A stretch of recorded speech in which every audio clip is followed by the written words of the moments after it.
오늘부터 우리는 새로운 책 에스라를 만나게 되었습니다. 그런데 사실은 우리가 이미 만난 책이다라고 이야기할 수 있어요. 왜냐하면 어제까지 우리가 함께 묵상했던 역대기를 기록했던 저자가 에스라입니다. 그래서 그런지 역대하가 끝나는 부분과 그리고 오늘 이 에스라가 시작되어지는 이 부분의 내용이 똑같습니다. 역대하가 36장 22절 23절 이렇게 끝나거든요. 함께 보실게요. 22절 제가 23절 여러분들이 있습니다.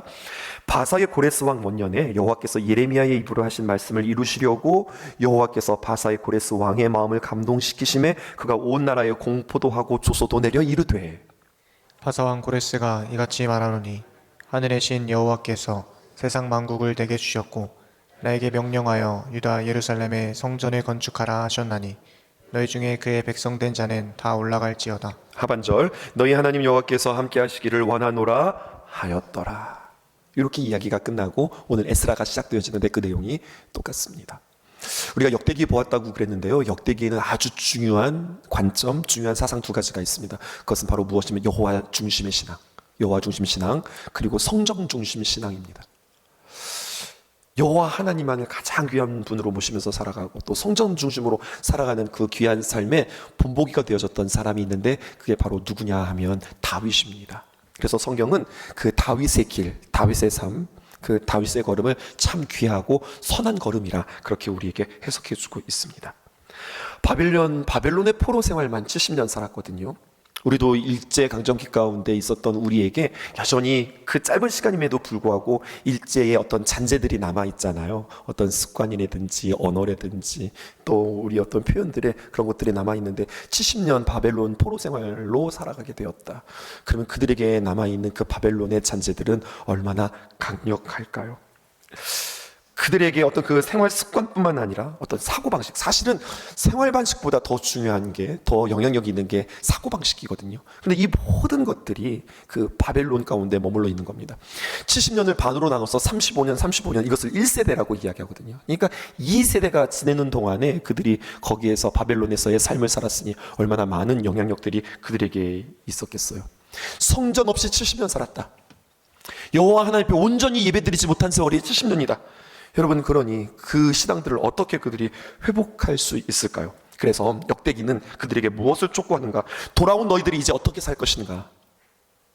회복하시는 그 하나님의 귀한 은혜를 기억하면서 너희들 다시 한번 그 마음들을 잘 주 앞에 올려드려라. 이것을 강조한다면 이제 에스라는 우리가 이것까지 돌아오기까지 하나님께서도 우리의 삶 속에서 어떤 역사들을 펼치셨는가?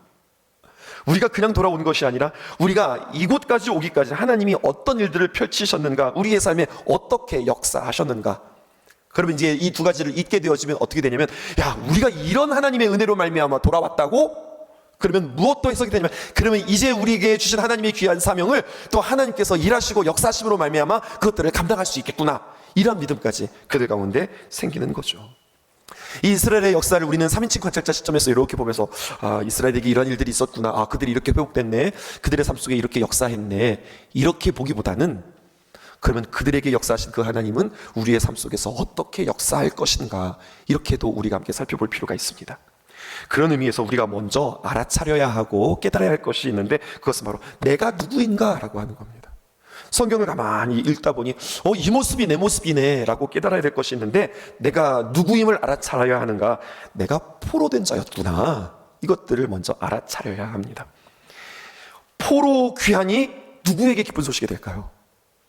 여러분, 이제 포로로 된 여러분들이 돌아가십시오 라고 그들에게 이야기가 전해지자 그 이야기로 아멘 할렐루야 하면서 그 소식을 기뻐하는 자는 누구일까요? 포로된 자입니다. 포로된 자이기 때문에 당신에게 자유를 선포합니다 라고 할 때 그것이 기쁜 소식이 되는 거거든요. 그대로 적용해 보세요. 하나님의 말씀이 우리에게 기쁜 소식이고 복음이 되어지기 위해서는 한 가지의 전제 조건이 있는데, 나는 묶여있는 자입니다, 나는 억눌린 자입니다, 나는 갇힌 자입니다 라고 하는 절실한 깨달음과 그 답답함과 고통이 먼저 우리에게 경험되어질 때에 복음이 우리에게 비로소 복음처럼 들리게 되어진다고 하는 사실이죠. 조금 더 이야기해 볼까요? 여러분, 하나님을 믿는다고는 했는데, 우리가 하나님을 섬긴다고는 해요. 이제 우리 새벽재단에 나오시는 여러분들이 하루 이틀 신앙생활 하시는 여러분들은 아닌 거잖아요. 그런데 언제나 우리가 깨어 있어야 되는 것은 무엇이냐면, 우리의 신앙의 세월들이 길어지면 길어질수록 이것이 어느새 그냥 우리에게 삶처럼 왔다니까요. 이것이 우리에게 일상이 되었어요. 내가 하나님 앞에 기도하는 거, 예배하는 거, 주일날 교회 가는 거, 아니 교회 가지 않는 게 더 이상해 이제는. 이렇게 우리에게 신앙이라는 것이 나의 삶에 자리 잡았어요. 그것은 참 감사한 일이에요. 그런데 생활의 모습만 있지 우리의 생활의 변화를 보게 되어지면 여전히 나의 선택은, 나의 해석은, 사실은 우리가 선택을 잘하기 위해서, 해석을 잘하기 위해서 우리가 신앙생활 잘하는 건데, 신앙생활이라고 하는 모습은 있지만 여전히 나의 삶 속에서 여러 가지 많은 선택지 중에서 하나님 잠시만요, 하나님 그런데요, 솔직하게 하나님 사실 저는 이게 더 좋아요, 나 이런 거 할래요, 나 이렇게 하고 싶어요, 저는 이겁니다, 지금 이게 더 급해요, 하나님 저는 이게 좋아요 라고 이야기하면서 하나님 잠깐만요, 하나님 잠시만요, 하나님 이해해 주시고요, 때로는 하나님 몰라요 그러면서 어느새 하나님이 계속해서 뒤로 2순위 3순위가 되어지고 나의 마음에, 나의 인생의 주인이 되어서 내가 선택하는 그 1순위는 하나님과 상관없는 것처럼 되어져. 나 예수님 믿는 사람이에요 라고 이야기하지만 정말 예수님을 내 안에 왕으로 모셨는가, 주인으로 모셨는가 우리가 생각해 볼 필요가 있어요. 그러네, 내가 하나님을 주인으로 모시지 못했네, 이것으로 끝나는 게 아니라 그러한 삶이 어느새 내가 하나님으로부터 이렇게 조금씩 이렇게 멀어져 있다고 하는 거죠. 이 바벨론의 정황을 우리가 이렇게 적용해 보면 어떨까요? 이스라엘 백성들이 하나님을 섬기고 예루살렘에서 성전 중심으로 살아가다가 포로 생활이 되어서 성전과 뚝 떨어져서 저기 바벨론 땅에서 살아가게 되었다. 멀리 떨어졌다. 하나님과의 신앙이 멀어졌다. 그랬던 그들이 알아채고 이렇게는 살 수 없지, 이게 신앙은 아니지, 난 하나님께로 더 가까이 나간다, 다시 회복한다, 나 돌아간다 라고 하는 신앙, 이것이 바로 에스라가 우리에게 주는 이야기입니다. 에스라가 10장으로 구성되어져 있거든요. 날짜를 보니까 정확하게 16일 동안 묵상하게 되었더라고요. 또 에스라라고 하는 책 우리가 묵상하는 이것이 아니라 정확한 목표를 가지셨으면 좋겠어요. 어떤 목표냐, 혹여나 내가 하나님과 멀어졌는가, 하나님이 나에게서 우선순위가 아니라 다음 순위가 되었는가. 에스라를 묵상하는 동안에 하나님, 내가 더욱더 하나님께로 가까이 나옵니다, 회복되어지기 원합니다, 내가 주인께로 돌아가겠습니다, 무엇보다도 하나님이 나에게 1순위 되어지는 그러한 신앙으로 회복하기 원합니다. 이러한 기대하는 마음으로 우리가 에스라를 묵상해야 할 것입니다. 우리 1절 말씀 함께 읽어보십시다. 시작. 바레스 왕 고레스 원년에 여호와께서 예레미야의 입을 통하여 하신 말씀을 이루게 하시려고 바사 왕 고레스의 마음을 감동시키심에 그가 온 나라에 공포도 하고 조서도 내려 이르되. 이스라엘이 통일 국가였는데 나뉘어졌죠. 12개의 지파가 6대 6으로 나뉘어지지 않았습니다. 비대칭으로 나뉘어졌어요. 북이스라엘은 10지파, 남유다에는 남유다와 유다와 베냐민, 이렇게 두 지파 10대 2로 나뉘어졌단 말이에요. 북이스라엘은 여러분 알다시피 아수르에게 명하게 되었는데 아수르에게 망해서 북쪽의 10개의 지파들이 그냥 싹 다 사라졌습니다. 그들은 아수르로 끌려가기도 하고 아수르 사람들이 들어와서 혼혈을 만들어 보았어요. 존재는 있어요. 국민들은 남아있어요. 하지만 10지파의 종족은 사라졌다고 보는 게 맞아요. 그런데요, 남유다도 망했죠. 북이스라엘 아수르에 망하고 남유다 바벨론에게 망했는데, 그런데요, 남유다는 어떻게 망했냐면 망하고 그들이 고스란히 바벨론으로 끌려가게 되었습니다. 남유다 백성들이 끌려가게 되었다. 참 고통스러운 이야기인데, 그런데요, 우리에게는 부정적으로 들려지는 이 이야기가 나중에 보면 이게 감사의 제목이 되어지더라는 이야기예요. 그 잔디 떼는 거 여러분들 아시죠? 고스란히 이렇게 사각형 떼었다가 고스란히 갖다 놓는 그런 꼴이 되었어요. 끌려갔기 때문에 보존되는 겁니다. 남아있는 두 지파, 유다 지파와 베냐민 지파가 보존되었어요. 하나님께서 우리를 사랑하시고 우리 삶 속에서 역사하시는 그 방법을 우리는 헤아리기 어렵습니다. 왜 나에게 이런 일들이, 어째서 우리에게 이러한 일들이 생각하고 불평하고 어려웠는데, 때로는 하나님의 보호하심과 하나님의 인큐베이터라고 하는 것이 엉뚱하기도 바벨론의 인큐베이터 이렇게 여기시는 거예요. 이게 무슨 인큐베이터예요? 이게 무슨 하나님의 보호하심이에요? 억울해요, 힘들어요, 못 살아요, 이럴 수는 없어요 라고 하나님 앞에 불평했는데, 돌아오고 보니 70년 동안 하나님께서 그들을 그렇게 보호하시고 지키셨던 것들을 우리는 나중에 깨닫게 되어지지요. 근데 오늘 성경에 보면 조금 이상한 내용이 나와요. 이스라엘 백성들이 지금 어디에 끌려갔다고 그랬어요? 바벨론에 끌려갔다고 그랬죠. 근데 바벨론에 끌려갔는데 바벨론 왕이 등장하는 것이 아니라 바사 왕이 등장합니다. 바사 왕 고레스가 등장해요. 바벨론의 포로로 잡혔는데 그 수많은 나라의 포로를 누가 관리하고 있는가? 지금 바사 왕 고레스가 그들을 관리하고 있는 겁니다. 그리고 오늘 본문에 보니까 1절에 이렇게 시작되죠. 바사 왕 고레스 원년이다 이렇게 표현하고 있어요. 여러분, 원년이 무슨 말입니까? 왕이 된 지 1년 차, 이것을 원년이라고 보는 거잖아요. 다시 말해서 고레스 왕이 1년이 되었어요.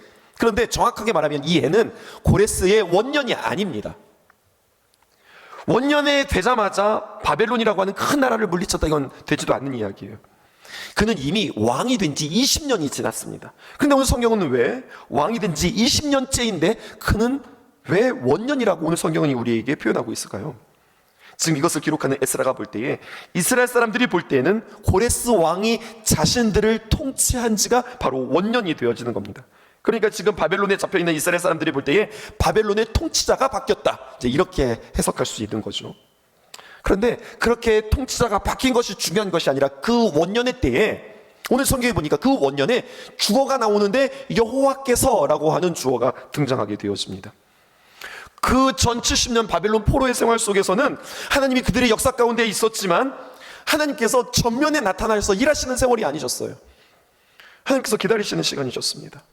뒤에 계셨던 그러한 시간이셨어요. 그러다가 이제 고레스의 원년의 때에, 이제 그가 원년이 되어지는 그에 하나님께서 카이로스, 하나님의 역사의 일들이 진행되어지게 됩니다. 하나님이 일어서셨다, 하나님이 일하시기 시작하신다, 하나님께서 행하신다, 오늘 성경이 기록하고 있죠. 성경 말씀을 그 관점에서 볼게요. 여호와께서 예레미야의 입을 통하여서 하신 말씀을 이루시려고 바사왕 고레스의 마음을 감동시키며, 하나님이 일하심이 오늘 성경에 기록되어져 있는데 몇 가지의 과정이 오늘 성경에 기록되어져 있어요. 하나님께서 일하실 때 어떻게 행하시는지 우리에게 보여주는 한 단면입니다. 하나님이 일하신다, 하나님이 나를 회복하신다, 하나님이 우리 가정을 세우신다, 하나님이 우리 자녀들을 지키신다, 하나님이 우리의 교회를 세워가신다, 하나님께서 이 지역과 이 민족을 주님께서 세우신다라고 할 때에 하나님의 역사가 다음과 같은 과정으로 이루어짐을 보게 되어져요. 역사의 시작은 무엇인가요? 오늘 주님께서 하나님께서 막 회복시키시고 건져내시고 부흥케 하시고 살리시는 이야기가 아니라, 딱 보니까 제일 먼저 하나님께서 오늘 예레미야의 입을 통하여서 하신 언약의 말씀, 그 언약의 말씀을 이루시려고 라고 하는 표현이 있습니다. 여기에 우리는 몇 가지의 단계들을 보게 되어져요. 항상 하나님이 일하시는 방법, 그것은 하나님의 말씀을 주시든지 아니면 주셨던 하나님의 귀한 말씀, 언약의 말씀을 기억하게 하시든지, 하나님의 말씀의 시작은, 하나님의 역사의 시작은 말씀에서 시작됩니다. 창조도 그렇게 시작되었어요. 하나님께서 말씀하셨어요. 그러자 이루어지게 되어집니다. 하나님의 말씀이 선포되어지자, 말씀을 하셨으니 듣는 사람이 있어야 될 것 아니겠어요? 하나님께서 말씀하셨는데 그것을 듣는 자들이 있었어요. 근데 그냥 듣는 것이 아니라 믿음으로 들었어요. 믿음으로 듣는 자들이 그 말씀을 잡고 하나님 앞에 기도합니다. 기도하자 하나님께서 그의 마음 가운데 더 큰 감동을 주십니다. 그리고 그의 선택과 그의 해석과 그의 행동의 동력은 무엇인가? 상황과 환경과 이치와 계산이 아닌 하나님의 귀한 감동으로 말미암아 그는 선택하게 되어져요. 이게 하나님의 일하시는 방법이다. 우리에게 말씀해 주세요. 왜 이렇게 하실까요? 하나님은 어떤 분이시냐? 우리에게 복 주기를 원하시는 하나님. 그런데 단순히 복만 주시는 그 하나님이 아니라 복 주시는 그 하나님을 우리에게 가르쳐 주심으로 말미암아 하나님이 우리에게 복 주시는 분이심을 알기 원하시는 그 하나님이세요. 더 자세하게 말하면 하나님과 우리와의 관계가 하나님은 주시고 나는 받는 관계가 아니라 그렇게 나를 생각하시고 주시는 그 하나님과 좋은 친밀한 관계를 맺기 원하시는 그 하나님이세요. 그래서 우리가 주기도문을 통하여서도 우리가 알듯이 하나님께서 듣고 싶으신 호칭이 있다니까요. 그것은 바로 아버지입니다. 대표가 아니라, 보스가 아니라, 무슨 사장님이 아니라, 왕이신 하나님, 우리가 그렇게 하나님 고백하기도 하지만, 전능하신 하나님 고백하기도 하지만, 성경을 읽으면 읽을수록 우리 하나님 참 좋아하시는 그 하나님의 호칭은 아버지. 그 아버지라고 하는, 그리고 우리는 당연히 그분의 자녀, 아버지와 자녀의 관계를 너무너무 기뻐하시고 좋아하세요. 그 관계를 주님께서는 원하세요. 그러니까 우리가 기도할 때 어떻게 기도해야 될까요? 아닌 것 몇 가지 여러분들에게 소개할까요? 오늘 말씀을 쭉 읽으면서 그렇구나, 야, 고레스라고 하는 사람이 와서 이 사람들 다 풀어줬어. 하나님, 우리에게 고레스와 같은 사람 보내주세요. 별로인 거예요. 또 오늘 성경에 보니까요, 고레스가 한 방에 이 사람들을 다 자유케 했어요. 그렇게 좋은 일이, 이렇게 럭키한 일이, 하나님 우리에게도 이렇게 한 방에 풀어지는 행운이 나에게 떨어지게 해주세요. 안 좋은 기도. 그럼 어떻게 기도해야 될까요? 하나님, 오늘 보니 예레미야의 입을 통해서 하나님의 말씀을 이루게 하셨다고 주님께서 말씀하셨습니다. 그 말씀 우리에게도 주십시오. 그 말씀이 이루어진다고 하는 믿음을 나에게 주옵소서. 오늘부터 시작해서 우리 묵상 열심히 하게 되어질 텐데, 오늘 첫날이기에 더욱더, 오늘 이 새벽의 말씀이 우리에게 더욱더 간절할 텐데, 말씀을 들을 때에 하나님의 귀한 말씀이 우리에게 들려지고, 그냥 들려지고 깨달아지는 게 아니라, 이 말씀이 이루어지겠다, 왠지 이 말씀 나에게 힘이 된다, 믿어진다, 이러한 믿음 주세요. 그리고 하나님, 이 믿음 주실 때 내가 기도하게 하세요. 그리고 기도할 때 하나님 나에게 감동 주세요. 그리고 그 감동으로 인하여서 하나님의 놀라운 일들을 선택하며 행할 수 있게 하여 주옵소서. 이 과정이 하나님의 놀라운 일을 이루고 하나님의 나라를 이루는 귀한 과정이라고 하는 거죠. 2절 보실게요. 바사왕 고레스는 말하노니 하늘의 하나님 여호와께서 세상의 모든 나라를 내게 주셨고 내게 명령하사 유다 예루살렘에 성전을 건축하라 하셨나니.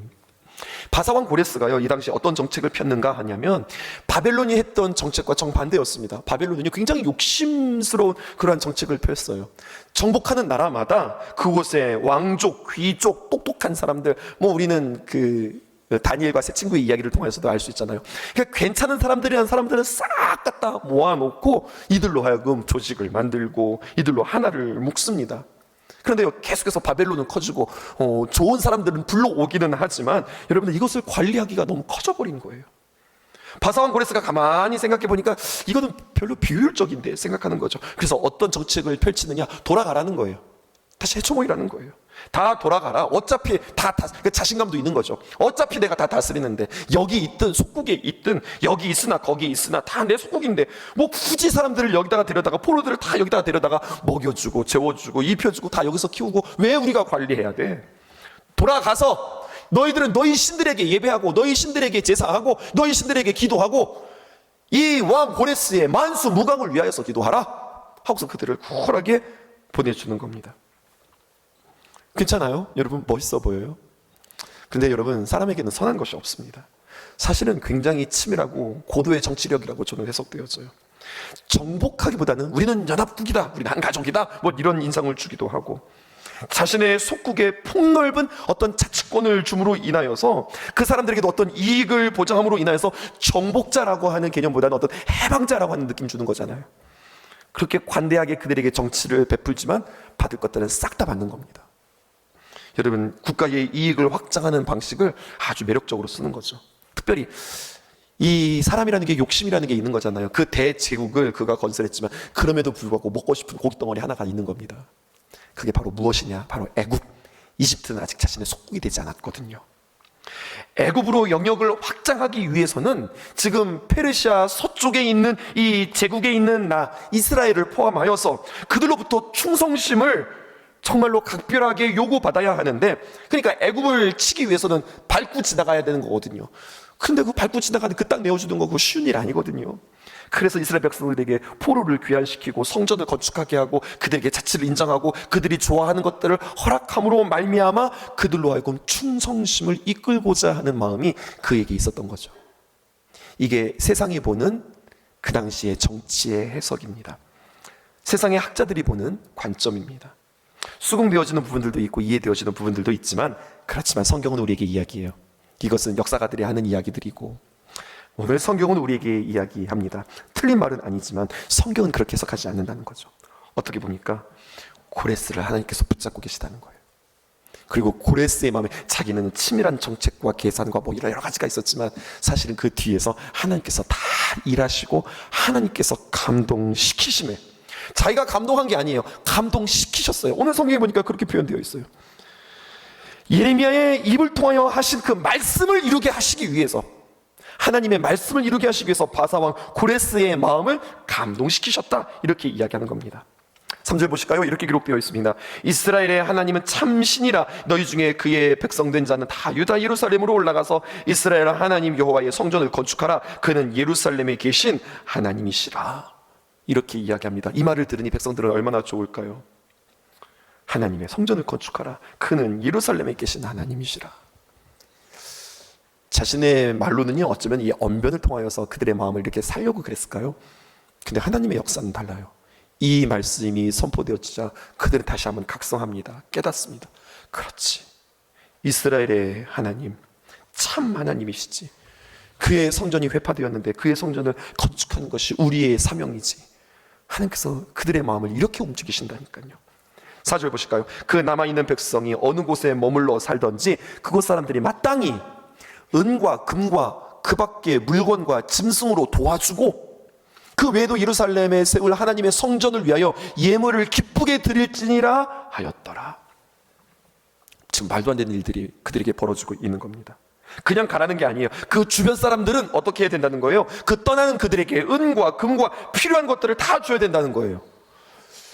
이렇게 이상한 일들이 왜 벌어지는 걸까요? 여러분, 우리의 삶 속에 이치에 맞지 않는 이상한 일들이 벌어진다. 왜 이런 일들이 일어났지? 좋은 일이든 나쁜 일이든 예상치 않은 일들이 일어날 때에는 언제나 우리는 기억하셔야 됩니다. 하나님의 손길, 하나님의 일하심이 나에게 있구나. 지금 상식 밖의 일이잖아요. 풀려나는 것도 너무너무나 놀라운 일인데, 그런데 그들에게 은금을 준다? 두 가지 반응입니다. 첫 번째, 이게 웬일이냐, 신나서 그거 다 챙겨서 돌아가는 사람. 야, 돌아가는데 그냥 돌아가는 것뿐만 아니라 은금이 생겼어? 야, 이거 얼마나 좋은 일이야. 룰루랄라 하면서 자신이 받은 혜택으로 인해서 너무너무 좋아하면서 신났다 하면서 돌아가는 사람들이 있어요. 그런데 여러분, 이 이야기를 영적으로 해석하고 성경적으로 해석하면 이 장면은 한번 겹치는 사건이 있습니다. 아주 오래된 사건인데요. 여러분, 이 사건이 한 번 있었으니 어떤 사건일까요? 출애굽 사건입니다. 이스라엘 백성들이 출애굽할 때 말입니다. 그들이 그 애굽에서 나올 때 그냥 나오는 것이 아니었습니다. 성경 읽어드릴게요. 출애굽기 12장 35절에서 36절에 보면 이스라엘 자손이 모세의 말한 대로 애굽 사람들에게 은, 금, 패물과 의복을 구하매 36절 여호와께서 애굽 사람들에게 이스라엘 백성에게 은혜를 입히게 하사 그들이 구하는 대로 주게 하심으로 그들이 애굽 사람의 물품을 취하였더라. 애굽 사람들의 물품을 취하고 페르시아 사람들의 물품을 취하고 그들이 애굽에서 나오고 그들이 바벨론에서 나오고 다 똑같아요. 그러면 우리가 풀려났다, 은금을 가지게 되었다, 좋아할 게 아니라 이것은 제2의 출애굽이네, 이렇게 해석하는 겁니다. 우리에게도 마찬가지예요. 우리의 삶 속에서 일어나는 여러 가지 많은 새로운 일들, 새로운 시작, 하나님께서 우리에게 주시는 새로운 기회, 자, 이제 새로운 시작이 우리에게 시작된다. 새롭게 시작하는 게 중요한 게 아니에요. 하나님께서 우리에게 기회를 주시는 거예요. 그들로 하여금 돌아가게 하는 거예요. 그들에게 새로운 필드를 주시는 거예요. 중요한 건 새롭게 시작하는 게 중요한 게 아니라 어떤 마음으로 시작하느냐가 중요한 거예요. 그들이 풀려나는 게 중요한 게 아니라니까요. 은금을 가지고 돌아가는 게 중요한 게 아니라니까요. 뭐가 중요한 거예요? 하나님께로의 회복이 중요한 거예요. 회복하라고, 하나님과의 관계를 다시 쌓으라고 하나님께서 주시는 기회인데, 그게 아니라 그냥 내 눈에 보이는 현상만 가지고 새롭게 시작됐다, 야, 은과 금이 생겼다, 뭐가 좋다, 무슨 것들이 생겼다, 이것으로 육신의 눈을 가지고서 좋아하고 영적인 눈이 밝아지지 못하는 모습들로 우리들이 그렇게 결론 내릴 수 있다고 하는 사실입니다. 영의 눈이 뜨인 사람은 기도 제목이 달라요, 구하는 게 달라요, 하나님께서 이루시는 과정들이 그에게 보여요. 이 눈 달라고 하나님 앞에 기도할 수 있는 저와 여러분 되어지기 원합니다. 에스라를 읽을 때 앞에서 말씀드렸잖아요. 역사가가 읽는 해석과 신앙인이 읽는 해석이 다르다고요. 합리적인 것은 역사가가 읽는 해석이 더 합리적일런지 모르겠어요. 하지만 성경은 말이에요, 하나님이 일하신다, 하나님께서 주셨어, 하나님께서 보내셨어, 하나님께서 감동하셨어, 하나님을 빼놓지 않고 해석한다고요. 이 걸음이 저 여러분들에게 있기를 주님의 이름으로 축복합니다. 일이 잘 되세요. 그래서 바쁘세요. 그래서 분주하세요. 그래서 더 하나님과 멀어지고 계세요. 이것들이 다시 한번 주 옆에 점검되어지기를 주님의 이름으로 축복합니다. 기도하겠습니다. 당신이 지쳐서 기도할 수 없고 눈물이 빗물처럼 흘러내릴 때 주님은 아시네. 당신의 약함을 사랑으로 돌봐주시네.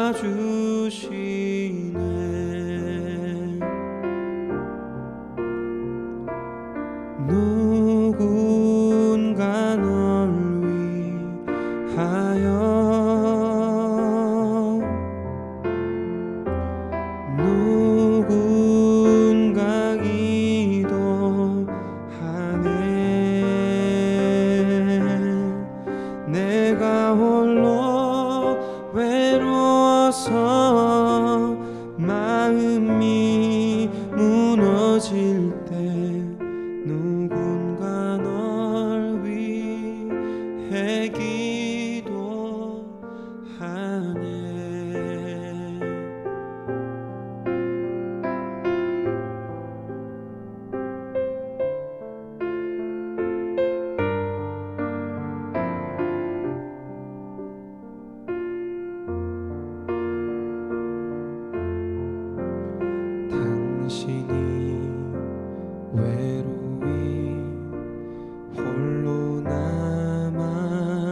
무너질 때 당신은 누구에게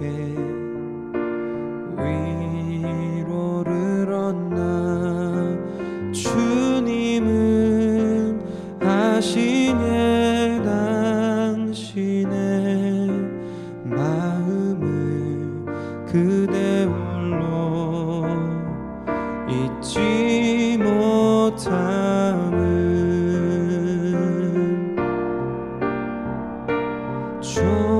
조용히 그대 위해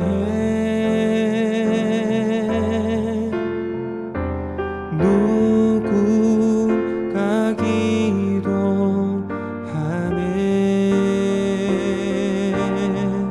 내가 홀로 외로워서 마음이 무너질 때 누군가 널 위해 기도하네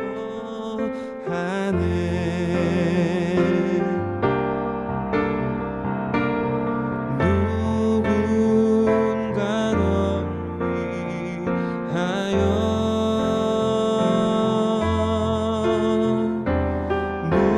누군가 기도하네